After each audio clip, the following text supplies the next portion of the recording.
Hello, beautiful beings. Welcome to Soul Shift Messages. If you found your way here, trust there's something in this message for you.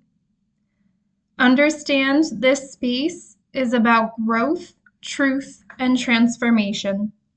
We don't bypass here. We don't sugarcoat.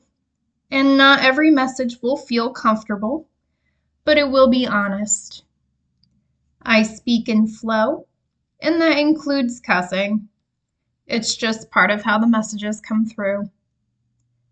Take what resonates, leave what doesn't, and trust your own discernment above all else. Take a deep breath, and let's begin. If you are new here, please know at this time I currently post weekly content in a 3-part series. Normally it's 3 videos, but this week is going to be different. So this is actually, I thought it was going to be a 3-video series.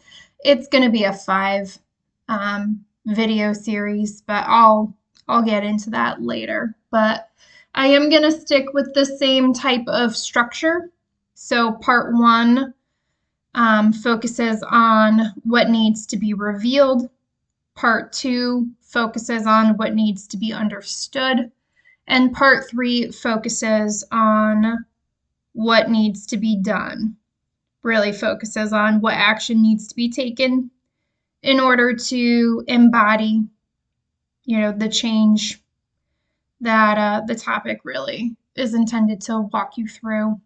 So I say that to say this is part 2, and part 2 will have 2 videos, and part 3 will have 2 videos as well. So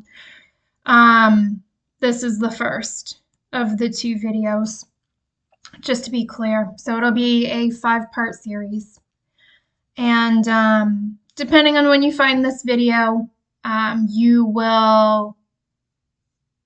I'm really consistent about updating links to available content in the series as I create it. So if you find this the day I recorded it, you'll see notes in the description of when the additional content will be available. And you'll see the link to part 1 there as well. That way, if you're interested in watching the whole series, it's there. But either way, at some point, all the content available in the series will be available in the description box. So let's go ahead and get started. I am calling this message Why Codependency Doesn't Stop When You See It. And actually, let me grab some water. My voice is a little scratchy.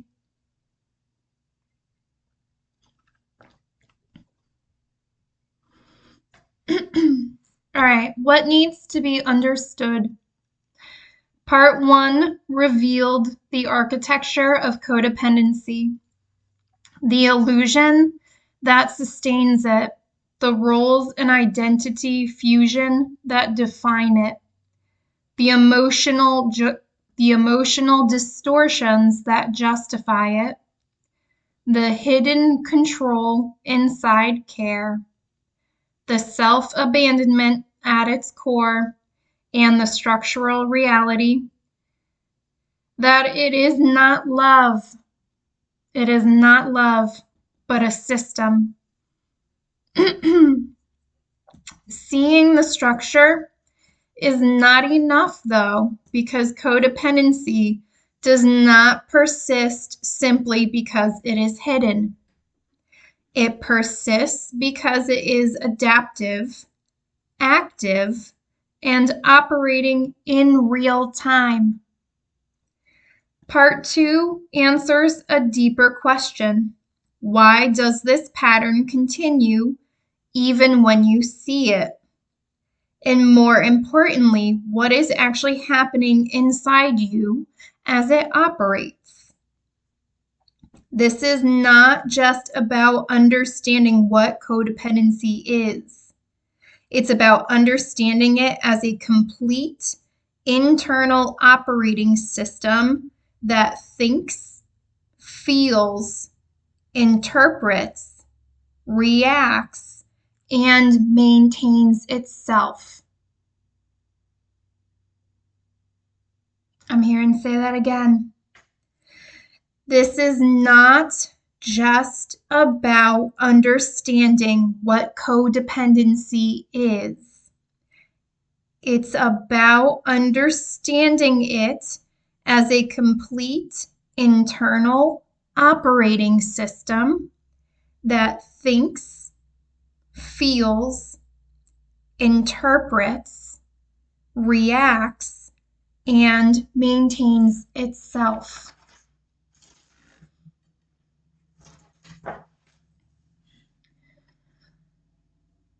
Codependency is a self-sustaining identity system, not a behavior.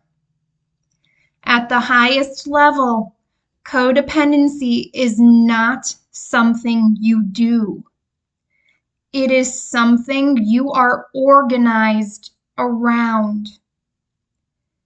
It's a system composed of perceptual distortion, how you interpret reality, identity fusion, who you believe you are, emotional conditioning, what feels meaningful or threatening, behavioral reinforcement loops, what you repeatedly do, and nervous system activation patterns, what your body is used to. But the defining truth is this: it is self-sustaining.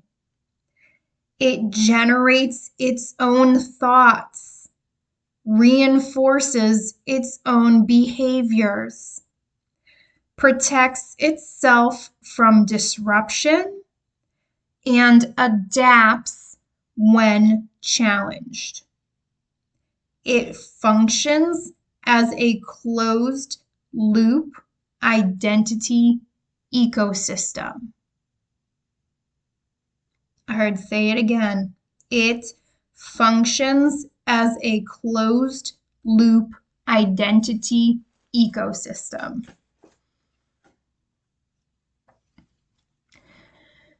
The system is adaptive, anticipatory, and self-protective.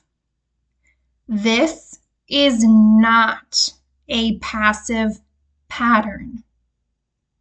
It actively maintains itself in 3 ways. First one is adaptation.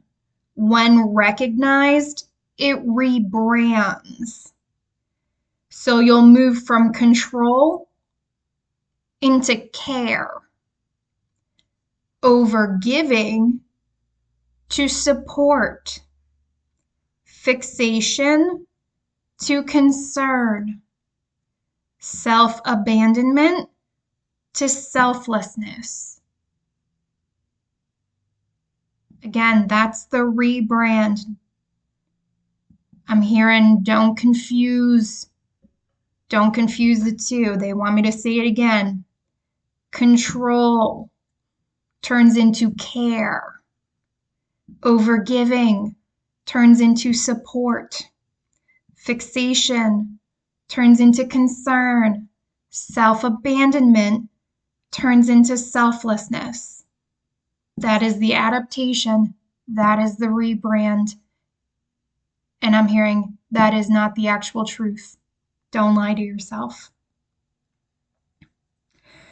So because of that adaptation, awareness doesn't end it. It just makes it more sophisticated. The second one is anticipation. Before you change anything, the system generates guilt, anxiety, urgency, and imagined consequences, not real ones, imagined consequences. You feel destabilized before you even act, and that's intentional. So you don't just struggle with change, you are intercepted before change occurs. The third way, protection. It avoids anything that would collapse it. That includes clarity, stillness, non-engagement, and mutuality.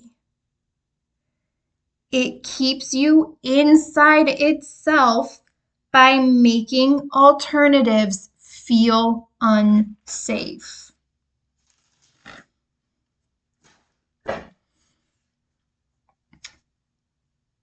Perception is distorted and clarity is actively avoided. This system does not misinterpret occasionally. It filters reality continuously.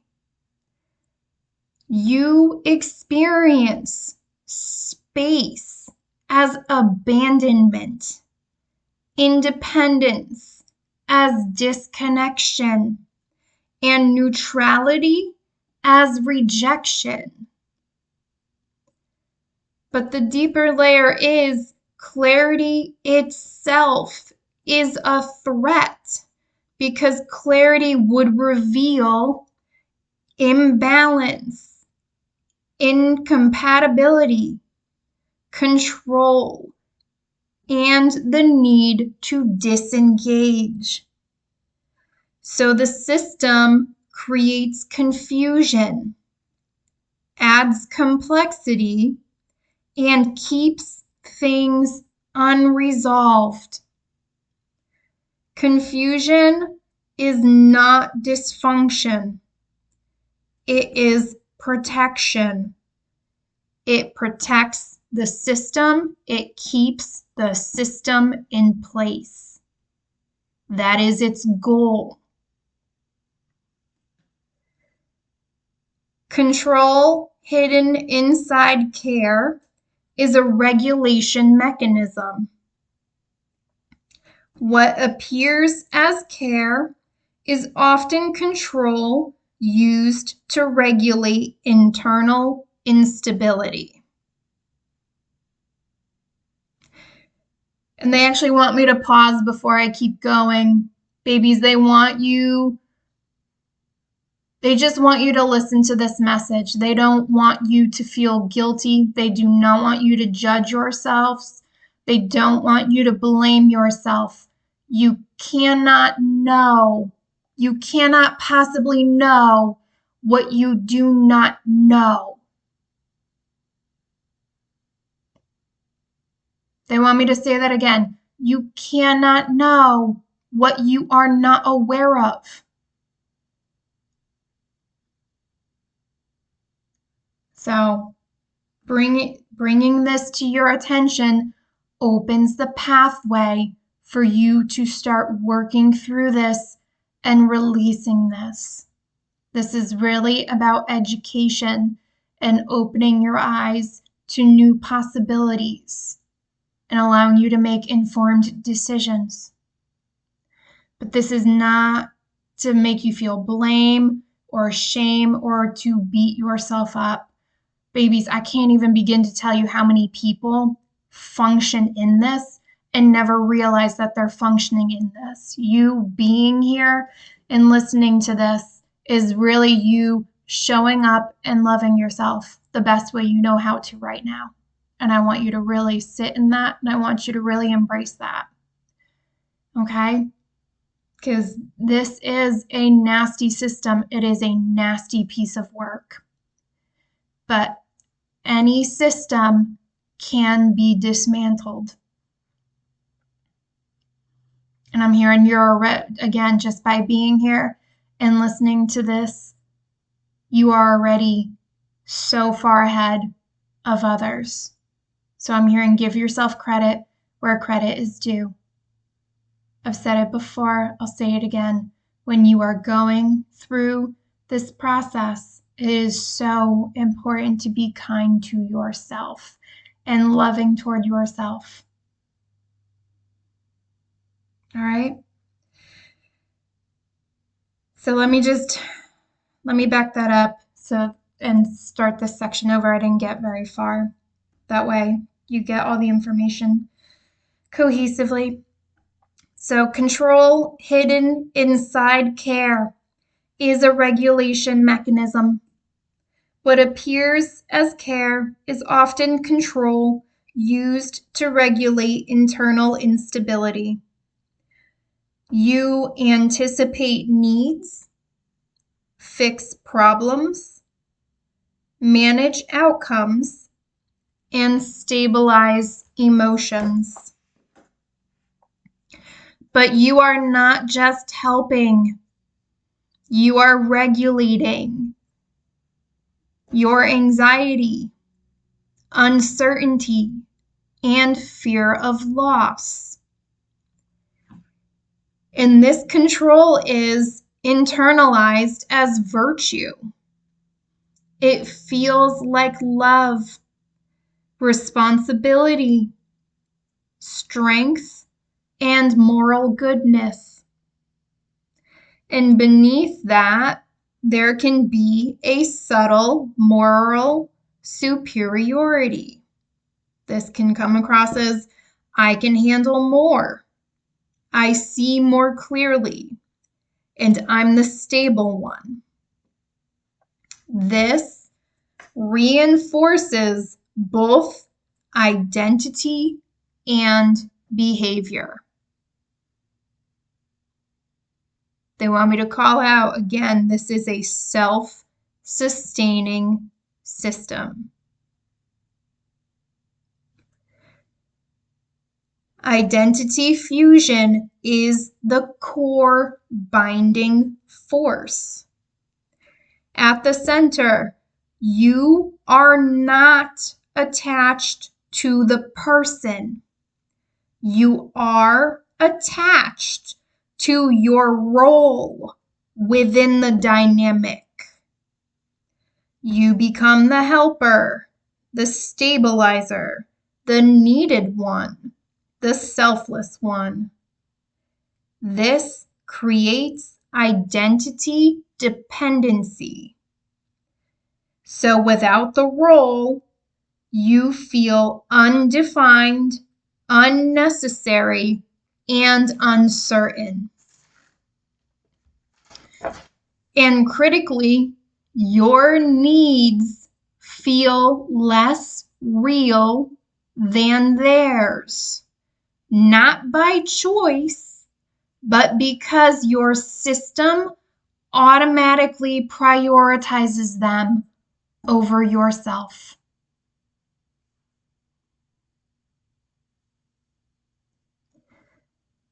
The reward system reinforces and deepens the pattern. The system persists because it pays you back. It provides purpose, meaning, validation, and temporary emotional stability. But two deeper reinforcements exist. One is nervous system conditioning. You become used to urgency, vigilance, and emotional intensity. So chaos feels engaging and calm feels unfamiliar or unsafe. The second is investment accumulation. The more you give, the harder it is to stop because of sunk cost thinking, emotional investment, and meaning making. You become attached not to just the person, but to the investment itself. Let me grab some water.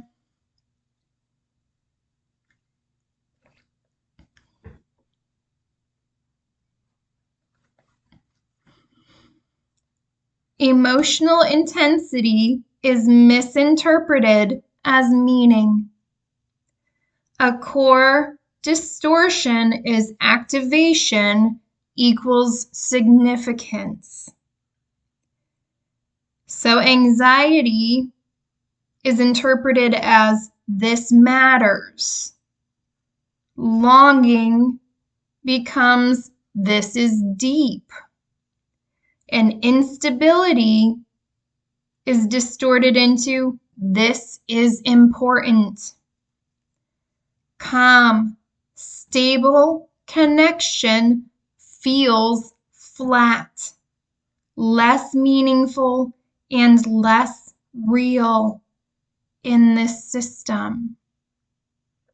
But that's why it's the distortion. It is not what you interpret, is not the reality of what you are dealing with. I'm hearing shatter the illusion.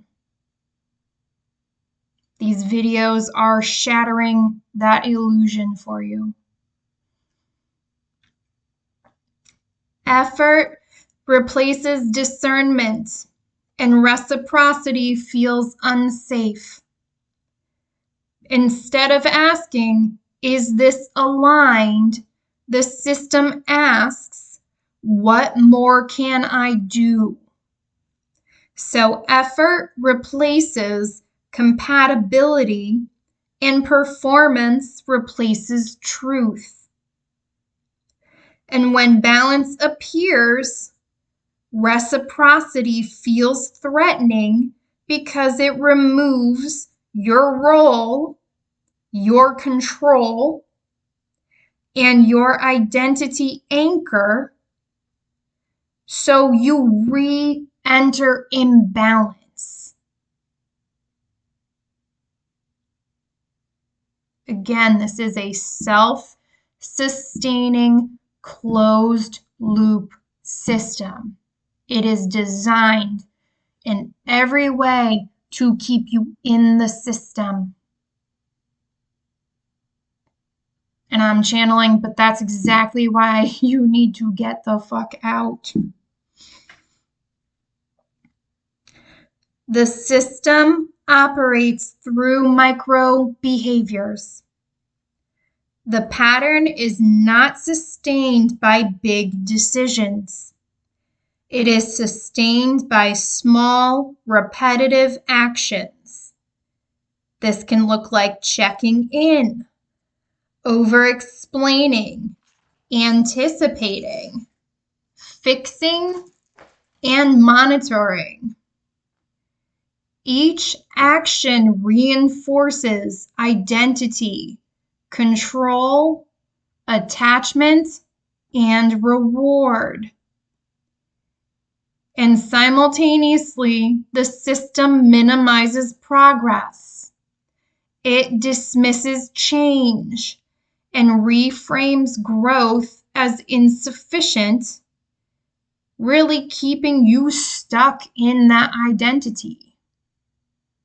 The system is designed to not let you get out of it.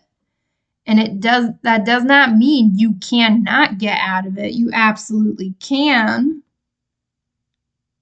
But it is intended to keep you stuck. Because again, once you leave this shit and you start interrupting it, I'm not joking when I tell you the whole fucking thing just starts falling apart. And pretty fucking fast, if I'm being honest. So here we go. Real-time mechanics. How the system moves through you. At the most granular level, This is how codependency operates moment to moment. False urgency. Everything feels immediate. This looks like I need to act now. Inability to wait. Waiting feels like neglect and disconnection. Thought, action, fusion. Thoughts become commands. This looks like I should check, turning into act. And something's off turns into intervene. The thought leads directly into action. And again, that inability to wait. No internal pause. There's no gap between the feeling and action. You think it, you do it. Preemptive responsibility. You feel responsible before assessing reality. Pre-giving. You give before being asked and before knowing what's needed. Projection over reality. You relate to potential and possibility instead of consistent reality. Discomfort to action. Internal discomfort triggers external behavior instead of reflection. Externalized regulation. Your stability depends on their behavior and their responses. Engagement equals existence. Without interaction, you feel invisible or non-existent. They want me to emphasize, it's you feel, not you are, you feel invisible or non-existent without interaction. Again, that's the distortion talking. That is not the case. Familiarity equals truth. What feels familiar feels correct, even when it isn't. And then lastly, self-reinforcing belief. You participate in maintaining the system by believing this is who I am and this is love. I just heard it is not. Love was never meant to be self-abandonment, self-sacrifice, struggle. I'm hearing genuine love is beautiful. Genuine love is some of the most powerful energy that you can have in this world. And that is part of the reason why so much is in place to distort that shit and make sure people don't get there. All right, boundaries feel like threats, not alignment. Because identity in codependency is relational, boundaries feel like withdrawal, harm, and disconnection, not clarity and self-respect. So boundaries trigger guilt, fear, and urgency to repair. I'm hearing push through that discomfort. You are not doing the wrong thing. Put those boundaries in place. The exit barrier is identity collapse. Leaving the system means losing identity, purpose, and regulation strategy. This creates emptiness, disorientation, and emotional withdrawal-like states. And an additional layer is fear of what comes after. Who am I without this? And how do I relate now?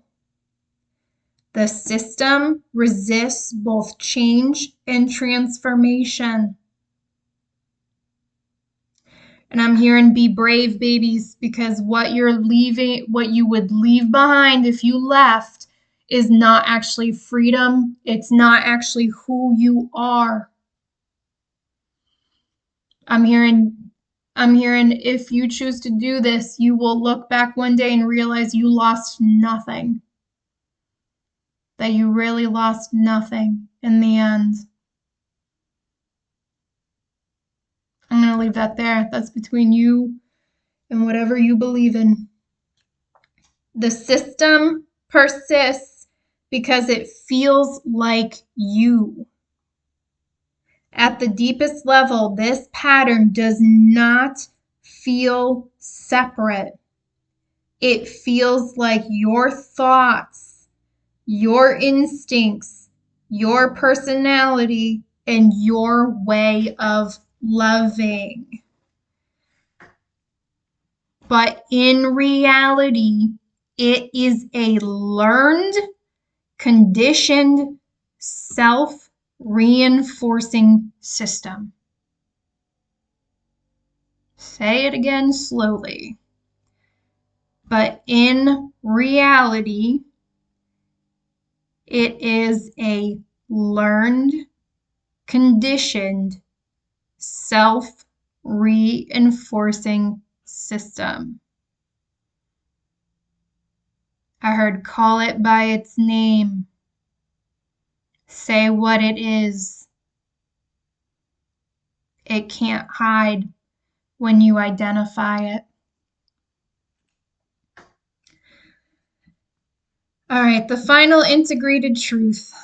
Codependency is a self-sustaining, adaptive identity ecosystem that distorts perception, avoids clarity, anticipates disruption, disguises control as care, fuses identity with role, reinforces itself through reward and investment, attaches to emotional activation, replaces discernment with effort, operates through micro behaviors, runs in real time through urgency and reactivity,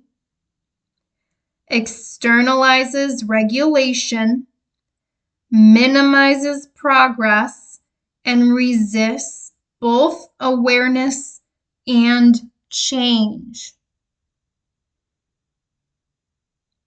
For some of you who have been feeling a lot of discomfort, you are bumping up against this codependency shit. And you are literally feeling the system, feeling challenged and reacting. But I'm hearing that is also your body trying to bring attention to this as well. Because your body does not want to carry this shit. All right. If part 1 revealed the structure, part 2 delivers the full realization that you are not trying to change a pattern of behavior.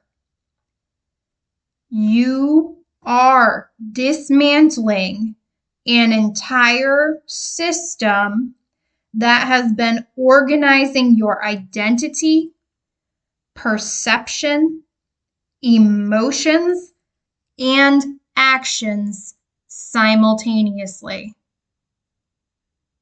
I'm hearing this is not who you are. This is who the system programmed you to be. And you do have a choice. All right. The deepest truth of this whole message, to wrap it up, the system does not persist because you don't see it. It persists because it thinks for you. It feels like you. It acts through you. It predicts your disruption, and it rewards your participation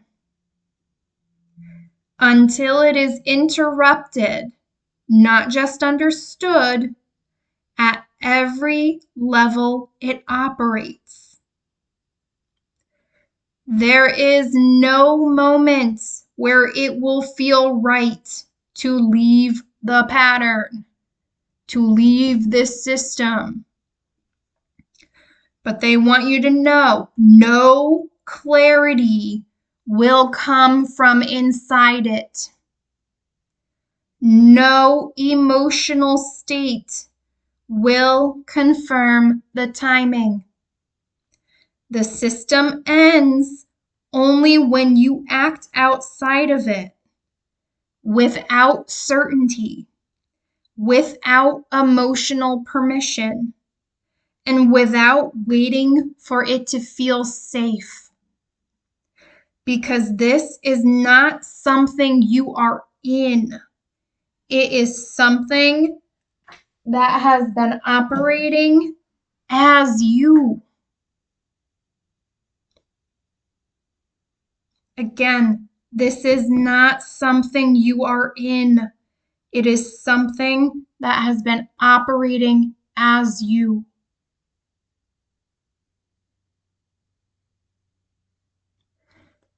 All right, I'm going to leave that there. I am going to be posting part 3, which is the second part of what needs to be understood later on today. So I'm going to wrap this up. I'm going to go eat some good food because these messages they're a lot for me to deliver and to hold this space. So I'm just going to go eat real good, rest up a little bit, and then I'll be posting part 3 later on today. And then I will be posting parts 4 and 5 on Friday as I normally would. And again, those will cover what needs to be done in regards to today's topic. So, all right, babies, take care of yourselves. And until next time, bye, beautiful beings.